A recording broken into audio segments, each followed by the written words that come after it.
সুমেরু অঞ্চল বরফস্নিগ্ধ হিমশীতল প্রকৃতির সাথে সংগ্রাম করে টিকে থাকা এস্কিমো জনগোষ্ঠী এক রহস্যময় জনপদ।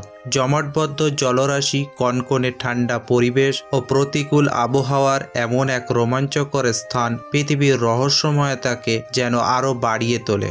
কল্পকাহিনীর গল্পকেও হার মানায় এখানে বসবাসরত বাসিন্দাদের জীবনধারা।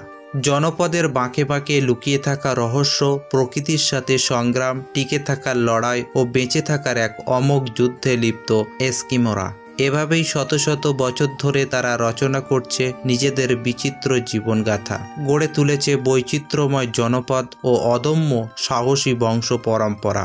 চলুন মায়াজীবের আজকে পর্বে জানব প্রতিকূল পরিবেশের বৈচিত্র্যময় এস্কিমোদের রোমাঞ্চকর 7টি জীবন কথা।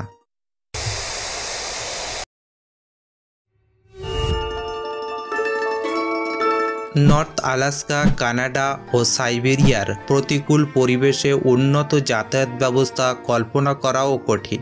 যেখানে টিকে থাকাই এক জীবন্ত রহস্য, সেখানে যাতায়াতের জন্য পিচ ঢালা সড়কপথ যেন এক বিমূর্ত কল্পনা। তবে প্রয়োজনের তাগিদে, খাদ্যের খোঁজে কিংবা প্রতিকূল আবহাওয়ার কবলে পড়ে এক অঞ্চল থেকে অন্য অঞ্চলে বিভিন্ন সময়ে পাড়ি জমানোর প্রয়োজন পড়েছে এস্কিমোদের। আর তারই সুবাদে একসময় গড়ে তুলেছে নিজস্ব যাতায়াত ব্যবস্থা। শৈল্পিক এ মানুষগুলোর বিচিত্র মেধায় সৃষ্টি করেছে এক অনন্য বাহন, আর তা হলো কুকুর টানা গাড়ি। এসব বাহনে একত্রে জুড়ে দেওয়া হয় গোটা 10 কুকুর। মনিবের প্রতি এইসব কুকুরের অপরিসীম বিশ্বাস বিরূপ পরিস্থিতিতেও নিরাপদ দিগান্তের পানে নির্ভয়ে ছুটে চলে। এস্কিমো ভাষায় এসব কুকুর টানা গাড়িকে বলা হয় কামুতিক। জমাট বাঁধা পিচ্ছিল বরফের উপর দিয়ে খুবই দ্রুত বেগে চলতে পারে এ গাড়ি। এছাড়া স্বল্প পাল্লার যাতায়াতে কায়াক নামক ছোট ছোট নৌকা ব্যবহার করে তারা। মেরু অঞ্চলের সূর্যালোকের অভাবে গাছপালার দেখা মেলা খুবই দুর্লভ। যেগুলো আছে সেগুলো কেবল ব্যবহৃত হয় রান্নাবান্না ও অন্যান্য জ্বালানির কাজে। আর তাই বৃক্ষশূন্য এই স্থানে গাছ কেটে ঘরবাড়ি বানানো যেন বিলাসিতা। তবে এরূপ পরিস্থিতিতেও এস্কিমোরা দেখিয়েছে চমকপ্রদ সৃজনশীলতা। অবারিত বরফের রাজ্যে নান্দনিক পদ্ধতিতে তারা তৈরি করেছে নিজেদের বাসস্থান, যা বরফের ঘর বা ইগলু নামে পরিচিত। বিশালাকার বরফের মজবুত ভাঙা অংশ সংগ্রহ করে তারা তৈরি করে এই ঘর। জীবন ধারণের জন্য এইসব ঘরের উচ্চতা হয় সর্বোচ্চ 5 থেকে 6 ফুট। তবে কিছু কিছু ঘরের উচ্চতা এর চেয়েও কম হয়, ফলে হামাগুড়ি দিয়ে প্রবেশ করতে হয় এই ছোট্ট ঘরগুলিতে। দেখে মনে হয় যেন সাদা বিরানভূমিতে দাঁড়িয়ে আছে ছোট্ট বরফের গুহা। অবশ্য শীতের শেষে গ্রীষ্ম এলে এইসব ঘর গলে যায়, মিশে যায় বরফের নদীর অববাহিকায়। এ সময় এস্কিমোরা খোলা আকাশের নিচে তাঁবু খাটিয়ে রাত্রি যাপন করে। এইসব তাঁবুর ছাদ তৈরিতে তারা ব্যবহার করে চামড়া, আর দেওয়াল হিসাবে ব্যবহার করা হয় পশুর হাড় ও তিমি মাছের বিশালাকার কাঁটা। রাতের বেলা এইসব ঘরে শিল মাছের চর্বি দিয়ে জ্বালানো হয় উষ্ণ তেলের প্রদীপ।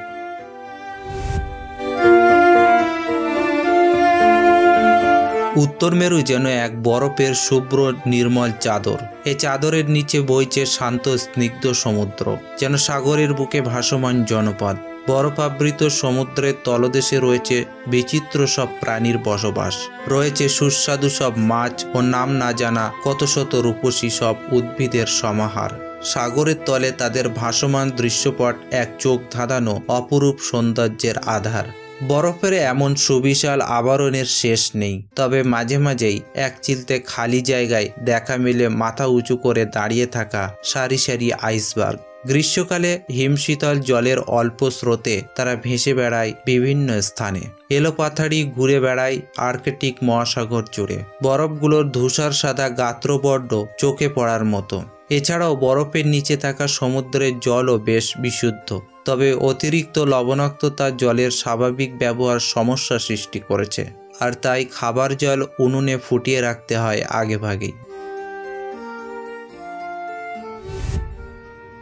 এই অঞ্চলে সাধারণত 2টি ঋতু দেখা যায়, শীত ও গ্রীষ্ম।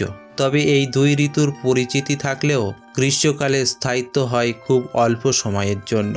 এ সময় এই অঞ্চলের সর্বোচ্চ তাপমাত্রা গিয়ে দাঁড়ায় কেবল 0 ডিগ্রি সেলসিয়াসের ঘরে, মানে যে তাপমাত্রায় জল জমে বরফে পরিণত হয়। আর শীতের আগমন সঙ্গে করে নিয়ে আসে বিবর্ণ ঠান্ডার আধার। এ সময় বরফের আবরণে ঢাকা পড়ে পুরো আর্কটিক অঞ্চল। সমস্ত অঞ্চল আচ্ছাদিত থাকে কনকনে শীতের আবরণে।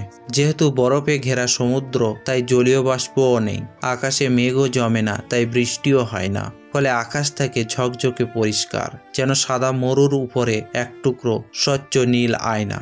তবে কিছু কিছু স্থানে মাঝে মাঝে ঘটে তুষারপাতের ঘটনা। অবশ্য সম্প্রতি পরিবেশবিদরা শীত গ্রীষ্ম ছাড়াও শরৎ ও বসন্ত ঋতুর সন্ধান পেয়েছেন, তবে তাদের সময় খুবই সংক্ষিপ্ত।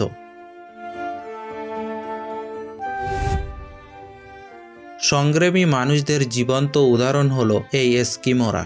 বিরূপ প্রকৃতির সাথে লড়াই করে টিকে থাকা তাদের অনন্য বৈশিষ্ট্য। আর তাই এমন পরিবেশে খাদ্য সংগ্রহ ও ধূর্ত পশু শিকার মোটেই সহজ কথা নয়। প্রচণ্ড ঠান্ডায় তাদের সঙ্গে খাপ খাইয়ে টিকে থাকা পশুদেরই শিকার করে তারা। ক্ষুধা মেটায় পশুর মাংসের সুস্বাদু ভোজনে। এইসব পশুর মধ্যে রয়েছে বলগা হরিণ, বন্য খরগোশ, মেরু ভাল্লুক, উড়ান্ত হাঁস, শিকারি পাখি ও পেঙ্গুইন। মাছের মধ্যে শিল ও তিমি মাছও বেশ পছন্দের আহার তাদের। এসব প্রাণীর শিকারের জন্য তারা ব্যবহার করে পূর্বে শিকার করা প্রাণীদের হিংস্র দাঁত ও সূচালো হাড় দিয়ে তৈরি করা বিশেষ ধরনের বর্শা। গ্রীষ্মকালের উষ্ণ মৌসুমে পরিচালিত হয় এসব শিকারের বেশিরভাগ অভিযান। এ সময় সংগৃহীত মাংস ও অন্যান্য খাবারের একটা নির্দিষ্ট অংশ শীতকালের জন্য সংরক্ষণ করে রাখা হয়। নিম্ন তাপমাত্রার সুবিধার্থে এইসব কাঁচা খাবার অনায়াসে টিকে থাকে দিনের পর দিন।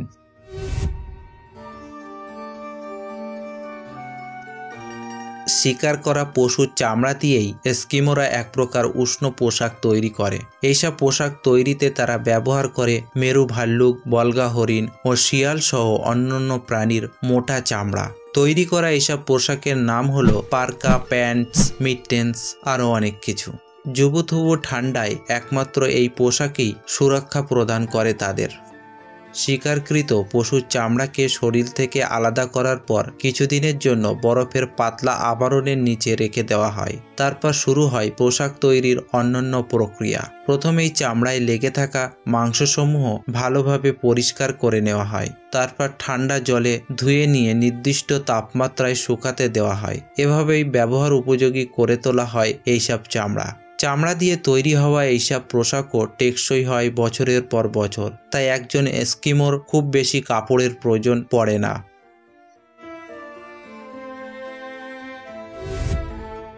পৃথিবীর সবচেয়ে উত্তরতম বিন্দু উত্তর মেরু, আর্কটিক বরফ অঞ্চল।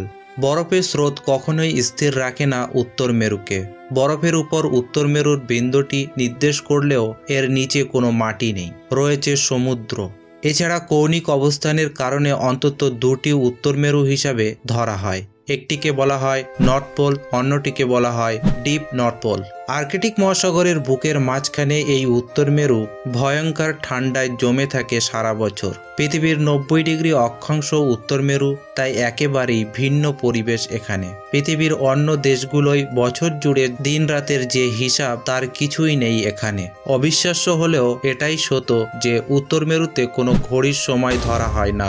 নির্দিষ্ট টাইম জোন না থাকায় এমনটি ঘটে থাকে। সময় বোঝাতে তাই পছন্দ মতো একটি টাইম ধরে নিতে হয়। যারা এই বিন্দুতে পৌঁছায় তারা তাদের দেশ বা যেখান থেকে এসেছে সেই স্থানের সময় ধরে উত্তর মেরুর সময় নির্ধারণ করে নেয়। কেন এমন হয়? সহজ করে বললে, পৃথিবীর বিভিন্ন দেশের সময় নির্ধারণের জন্য যে অক্ষাংশ মেনে হিসাব করা হয় তার কেন্দ্রবিন্দু হলো এই উত্তর মেরু। পৃথিবীর সবচেয়ে উত্তরে অবস্থান করছে এই আর্কটিক অঞ্চল। তাই প্রকৃতির খেয়ালিপনায় সেখানে সূর্য অমাবস্যার চাঁদ। ফলে এখানে বছরে 6 মাস দিন, বাকি 6 মাস রাত থাকে। অর্থাৎ উত্তর গোলার্ধে যদি একটানা রাত থাকে, তবে দক্ষিণ গোলার্ধে একটানা দিন।